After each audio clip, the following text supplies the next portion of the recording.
All right, here, Kevin Casey on field level at Bank of America Stadium right before the Falcons take on the Carolina Panthers. Last home game of the season for the Carolina Panthers.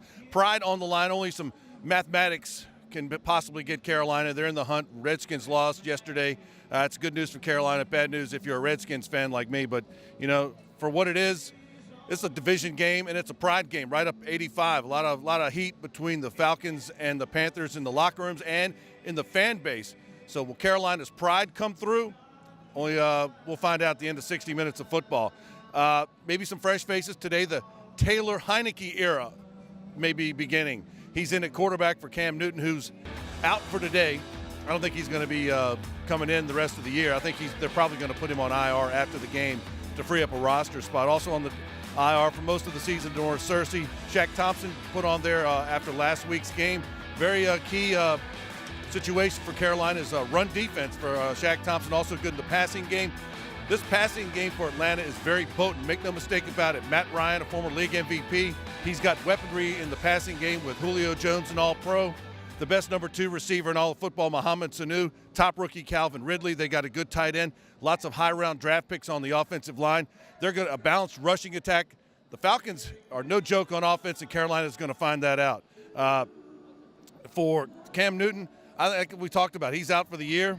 And in fact, it's with that shoulder issue that they had a procedure done last year. A lot of people are comparing it to Andrew Luck.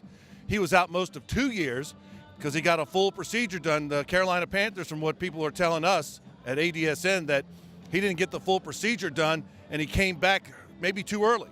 They're going to have to possibly revisit that. In fact, our ADSN crew was out, and we talked to some shoulder specialists this week. Let's go to that feature.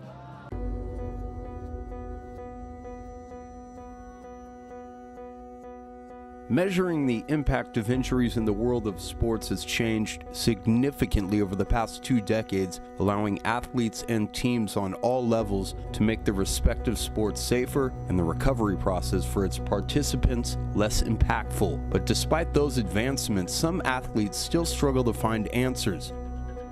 One such athlete is Cam Newton, quarterback for the Carolina Panthers, who recently admitted he has done everything allowable to find relief, but failed to find the remedy to a shoulder ailment, which has been magnified with issues on the field. You can still perform at a high level, but often when you're playing at a level of a baseball pitcher or a Major League Baseball pitcher or a quarterback or NBA basketball player, and you have a shoulder injury, if you're playing through pain, it will change your precision. And so even though you may still have the strength to throw it the right distance, you can not be as accurate. You see it often in basketball, in baseball pitchers.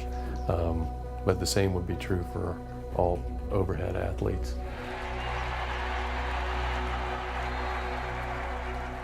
I could speculate that particularly in the NFL, we've seen an increase in the size and the speed of the athletes. The collisions seem to be more violent than they used to be. And I would speculate that that's why we're seeing more injuries in shoulders. Orthopedic surgeon Dr. Marcus Cook of Novant Health Orthopedics and Sports Medicine, who's been treating professional athletes for nearly 20 years, recently sat down with ADSN to discuss various types of shoulder injuries and shed light on both the severity and levels of recovery from those injuries. Cook, who also serves as the team physician for the Charlotte Hornets, spoke exclusively to ADSN, and he did not speak specifically about Cam Newton because he was not authorized to, but talked about how an athlete's method of navigating the minefield of injuries is a very complex process filled with unpopular decisions to be made. A rotator cuff injury or tendonitis, the tendonitis can become worse. You can develop some partial thickness tearing. The partial thickness tear can become a full thickness tear. If it's a labral injury or inflammation, that can become more symptomatic as well. If it's just some inflammation of a acromioclavicular joint, which is the joint at the top of your shoulder, you can often play through that with no real detriment.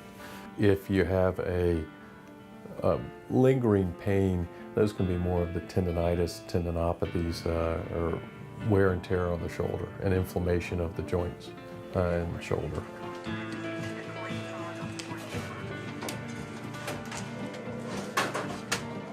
It can be difficult. Often you'll find athletes won't report that they're hurting, and that can be a challenge because if you knew earlier, you might have gone ahead and found out, done some diagnostic studies. Various reasons they want to play is probably the number one. They're competitors. You'll find sometimes they're concerned that they'll bring in a substitute for their position and lose their position is another reason. But those are probably the two most common.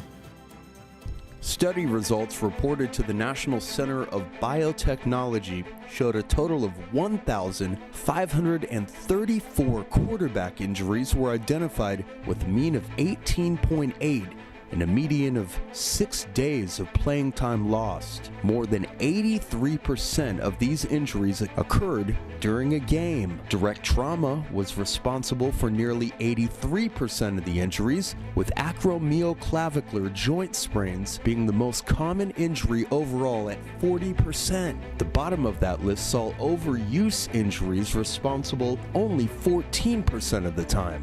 Dr. Cook attributes much of these results to basic biology.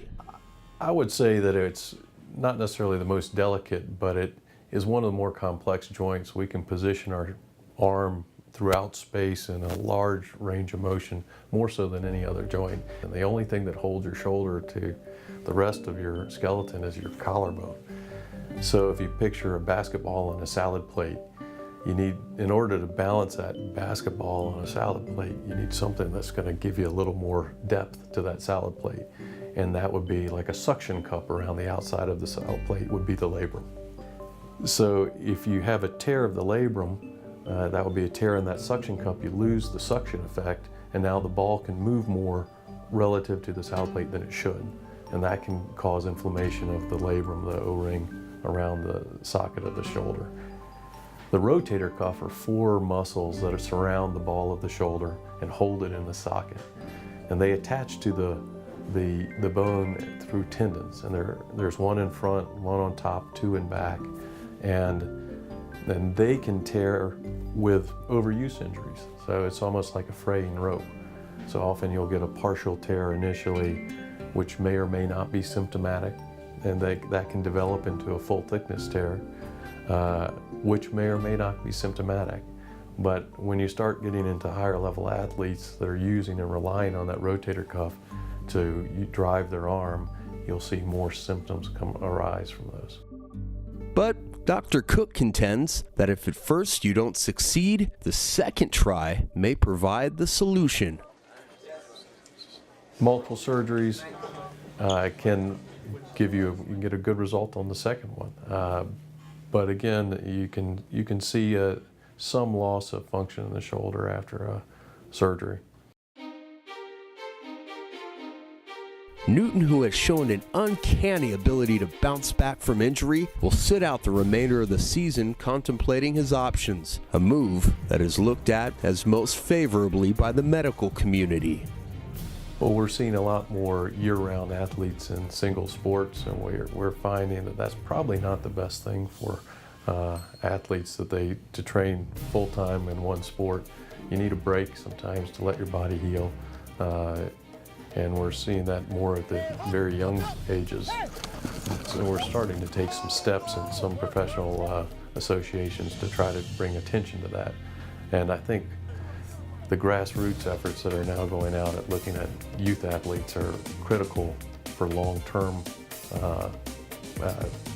pro athletes in the future. Panthers fans will wait anxiously for Superman to reappear, but time is the biggest enemy of recovering athletes due to the off-season workout schedule and the next season coming so quickly. You'll know you're fully recovered based on the normal timeline that it takes to heal. So we know the biology when we do something to a rotator cuff, for example, a repair of a rotator cuff. It takes 3 months for that rotator cuff to heal to the bone. But we also know then we can really load the healed tendon and that's when we can start the strengthening. But if there's anyone suited to make a comeback from such an elusive injury, Cam Newton is atop the list of athletes to take on the task.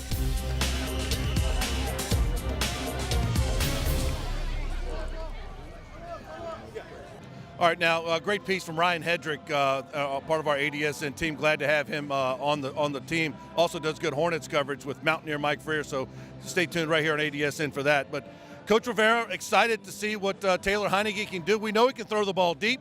Let's hear from Coach Rivera and Tyler Heinicke. I think it's no different than if Cam was in there. Our job is to go win the game, do what we need to do to win the game, and let's just move the first downs and score some points. So, the game plan hasn't changed. Just go out there and do what we do and try and take care of the football and win the game. I've always dreamed about it as a little kid, growing up watching NFL football. Eventually being a starter in the NFL one day, and it's been a long ride. But I've worked for this for very long, and I'm excited for the opportunity on Sunday. But again, I've been taking a lot of team reps since about week 8, 9. So again, I feel like I've gotten a lot better through those weeks, getting reps with Curtis and DJ and all the starters, Funch and all that. But again, being told you're starting on a Tuesday/Wednesday is a lot better than being told on a Friday, Saturday. So. I think he's done a nice job. Really thought he did a good job today with the game planning, handling the reps, and I think he's pretty excited. Especially in the last few weeks, he's taken the bulk of the Wednesday, Thursdays, and he's looked good in practice. He really has. So I think the guys are excited to see exactly where he is and what type of abilities he has, what's he capable of doing for us, and we'll see. I mean, it could be an exciting time. I know it's definitely an exciting time for him, and I know he wants to prove a lot of the people that believed him right. Taylor was with Norv at one time, so he knows the offense, and he's extremely athletic. He understands the game, and I think that's what helps is that he gets it.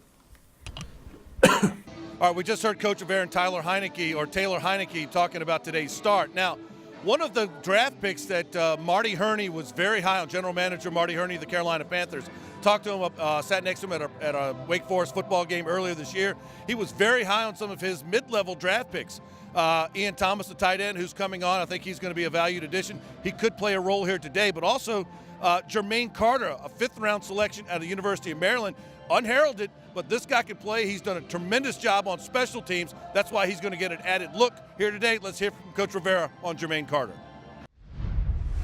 Yes, Jermaine will get an opportunity to play a little bit more. It'll be exciting to watch him as well. He's a young guy that I think has a bright future in the league. He's done a nice job for us. He played well in the preseason. He played well early in the season when he had some opportunities. And once TD got back, it kind of we kind of shelved him for a little bit. But he played well in special teams. So it's going to be nice to watch him as well. I mean, we got some young guys that'll play a little bit more. Just an opportunity for us to take a look at them, and we'll see how things go. All right, great insight there from Coach Rivera on Jermaine Carter. I'm really high on Jermaine Carter, and a lot of these mid-round draft picks like Marty Herney has acquired here this year. Heads may roll. I personally would like to see, I know Marty Herney outside the building, same with Coach Rivera. I'd like to see Coach Rivera and Marty Herney get an extra year here. For only David Tepper could answer those questions. Now, the defense today, I think the key for today, one of the keys is stopping Atlanta's offense. And you do that by guys like Jermaine Carter, Thomas Davis, who's from the state of Georgia, played at the University of Georgia. Luke Kuechly is going to be the guy that's really going to anchor the defense. K'Wan Short, the rest of the defensive line has got to get pressure. Got to get pressure on Matt Ryan. Make him comfortable. Put him down. Make him pay. Throw him down to the ground. Throw him down hard. Maybe even get him out for a couple of series. Maybe the rest of the game. He's a good guy. I like Matt Ryan. He's a good friend of a friend of mine, Jeff Yates, former Atlanta Falcon defensive lineman and Players Association president. So, but you got to make Matt Ryan uncomfortable today. Maybe you can force him into some picks. The secondary has got to step up. We saw Bené Benwickery get cut, a year or two ago after getting lit up by Julio Jones for over 200 yards. So jobs are on the line today. Not just pride, but jobs are on the line for the Carolina Panthers today. You get lit up today by Matt Ryan, you may be unemployed Monday morning. So guys like James Bradbury, Captain Munnerlin, Dante Jackson, Corn Elder, these guys in the secondary have got to step up for the Carolina Panthers. So the keys are Matt Ryan, stop him, and stop the Atlanta offense. You do that, you're going to win today. But no offense, I think I got to go with the Falcons. I'm going with Matt Ryan over Taylor Heinicke. I think the Falcons win big. I think this game they could score over 40 points. Carolina couldn't get 9 on the Saints. I'm looking at maybe 41-14 Falcons. For Kevin Tolbert and the rest of the ADSN crew, I'm Kevin Casey on the field at Bank of America Stadium. So long for now.